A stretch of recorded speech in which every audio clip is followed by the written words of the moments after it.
Okay, so it looks like Proposition 8 passed about 3 weeks ago, and it's very understandable to see why people who oppose Proposition 8 or members of the gay community would feel hurt, frustrated, angry, prejudiced against, and many of those things. I, as a member of the Church of Jesus Christ of Latter-day Saints, can definitely sympathize and understand where that comes from. My people, the Church of Jesus Christ of Latter-day Saints, for our entire history has been a persecuted people, kind of second-class Christians or second-class community people. The people in the early parts of the church were murdered, raped, persecuted, chased out of their homes, had laws passed against them to slaughter Mormons and kill them and things like that. We even had the entire United States government declare war on the Mormons when they finally got over to the Utah Valley, constructed the largest army ever put on the face of the American continent, marched them out west to overthrow the Mormon church and destroy it. Being a Mormon, it's very, very easy to see how it feels to be prejudiced against. So why and how can the Mormon church support such a proposition like this? Don't we want equality for everybody? Are we prejudiced against people who gay people? No. As a Mormon, and especially knowing a lot about the church, I think it's safe to say that the church has always, from the very beginning, been strong on freedom of religion, freedom to believe as you will, freedom to live your life as you will.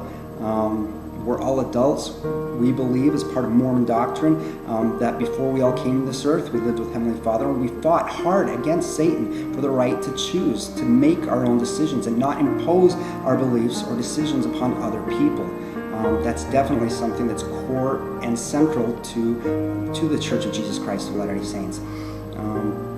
And that's the exact reason why we supported Proposition 8, because we saw what was happening in states like Massachusetts, other countries where gay marriage was legal, how, again, we were becoming the centers of targets for persecution, because we do believe that homosexuality is a sin. We support traditional marriage between one man and one woman. And these are our beliefs. And in those states, we've suffered a lot of persecution. Many other people, such as the Catholics, evangelists, other Christians, and things like that, have also suffered those same sort of persecutions from the government as they've tried to legislate those. So what are some of the persecutions that have been going on? We've heard a lot of stories of Catholic adoption agencies having to shut their doors because the government said you have to, regardless of what you believe, you have to allow homosexual couples to adopt children from your agency. Many people saying that all churches have to marry homosexual couples, even if they sincerely believe that it's wrong. The government's, again, legislating in those states and those areas that you have to perform those, otherwise certain privileges, they persecute them, they take it away. And as the Mormons, we are very, very sensitive to the subject. We do not like government interference in our worship or in the lives of many other people. It's important to us. Many Mormons, many Christians, many people feel it's important to be able to teach our children the way we want them taught, and have a say in the way we want to raise our children. Just like with the issue of prayer in our schools, there were many people who don't believe in God. They didn't even want their children around hearing a prayer.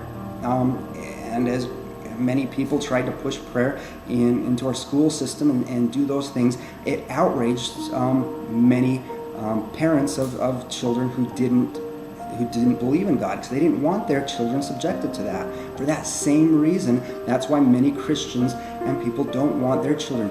I think that the issue of political issue of marriage being between a man and a woman, or between a man and a man, or however it is, really, that political issue has no place in our public schools, and it should not be legislated to tell one person or group of people or the entire people that you all have to think the same thing, you all have to believe the same thing, you all have to think the same thing.